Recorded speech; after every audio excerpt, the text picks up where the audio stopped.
On reste en anthropométrie et cette fois-ci on évoque les perceptions de l'image corporelle. Et je vais insister sur l'influence du sexe, des médias et de la culture. Disons que l'image corporelle, déjà, de prime abord, comprend 3 éléments importants.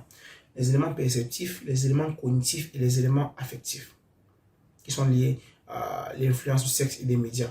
Déjà, l'image corporelle, c'est quoi? C'est une construction multidimensionnelle, subjective et intérieure de l'apparence physique propre ou celle des autres. L'image corporelle, très souvent, a une évaluation subjective qui dépend de chacun et l'estimation anthropologique a une évaluation objective. Les silhouettes sont la méthode la plus couramment utilisée pour estimer l'image corporelle. Alors, à travers ça, on peut poser plusieurs questions, à savoir, à quelle silhouette vous vous identifiez et à quelle silhouette voudriez-vous ressembler? Voilà les 2 questions qu'on peut se poser. Alors, disons que il y a des différences de genre dans la perception et dans la satisfaction envers son propre corps. Parlons maintenant de l'image corporelle chez les femmes. Disons que les femmes montrent une plus grande insatisfaction envers leurs apparences ou leur poids corporel. Vous pouvez interroger n'importe qui, c'est pareil. Donc, l'insatisfaction est fréquente tant pour la forme que pour les dimensions chez les femmes. Et la forme préférée chez les femmes est ectomorphe. Et la ectomorphe, si vous voulez savoir, c'est parce qu'il y a 3 types de somatotypes. Il y a ectomorphe, il y a endomorphe, il y a mésomorphe.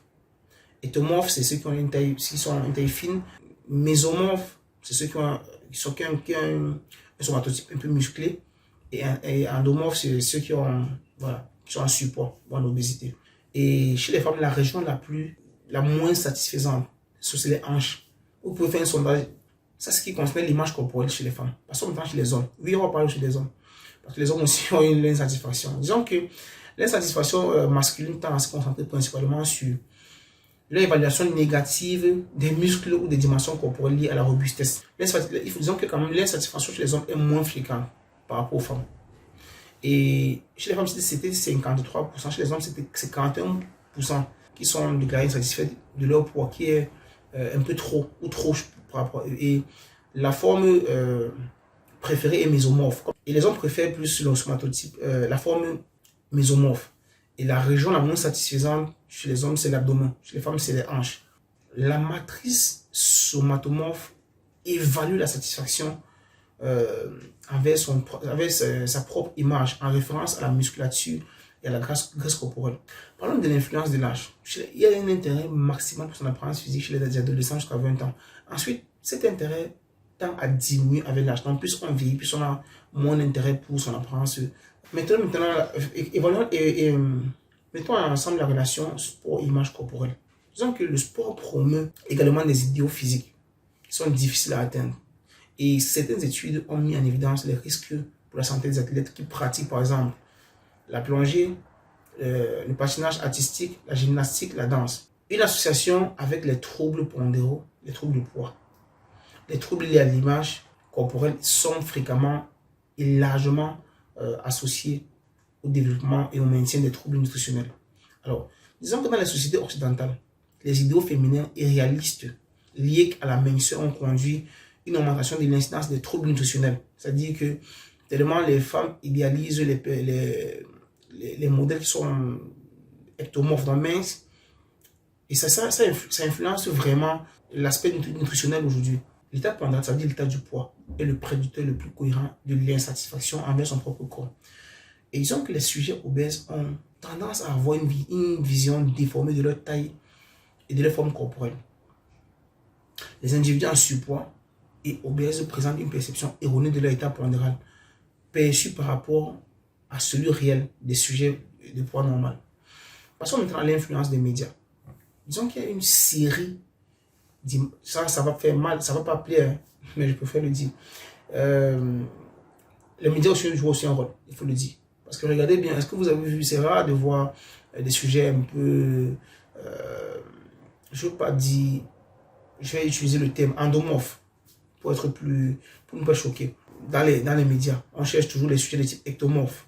J'utilise cette terminologie pour ne pas que ça ne soit pas mal interprété, pour que ça ne choque pas les gens, parce qu'on parle de poids. Et quand tu tapes au poids de quelqu'un, ça fait souvent très mal.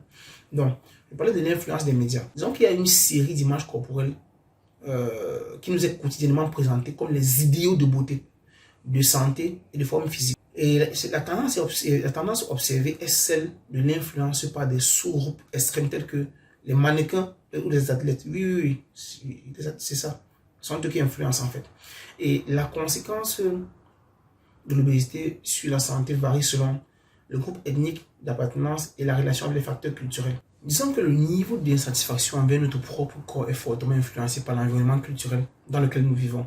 Et ça, c'est indéniable. Vous pouvez faire un sondage, demander à qui que ce soit, on va vous dire c'est ça en fait. Et les idéaux de beauté et de minceur sont des phénomènes spécifiques à la culture.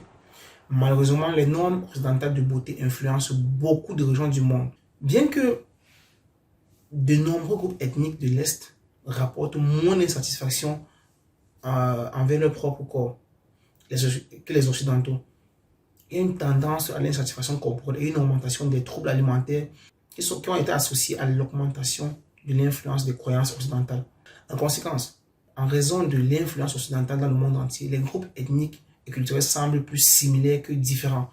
L'insatisfaction envers son propre corps est plus prononcée dans les pays riches, où les gens ont un mode de vie plus occidental.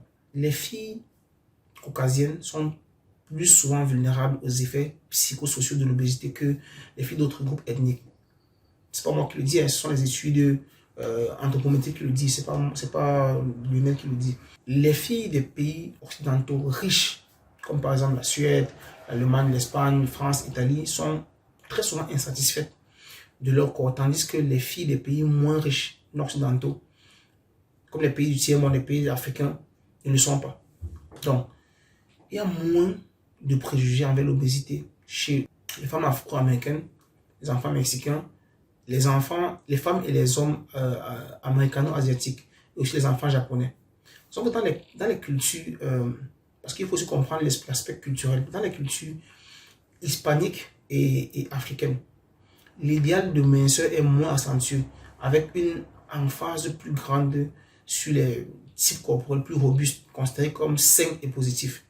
C'est clair, nous, chez nous en Afrique, je veux le dire, on aime la chair, comme on dit de façon triviale. Moi, par exemple, je peux le dire, j'ai des amis européens qui disent que, et ce n'est pas réducteur, ils disent qu'ils préfèrent, tu vois, ils préfèrent les filles qui ont moins de rondeur.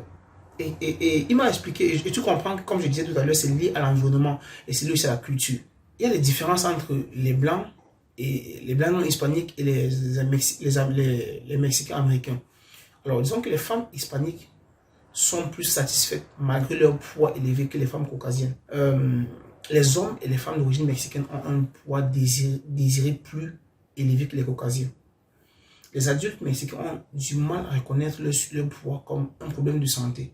Les adolescentes caucasiennes par rapport à leurs homologues africaines ont une tendance à se percevoir comme en surpoids et à entreprendre des régimes amaigrissants.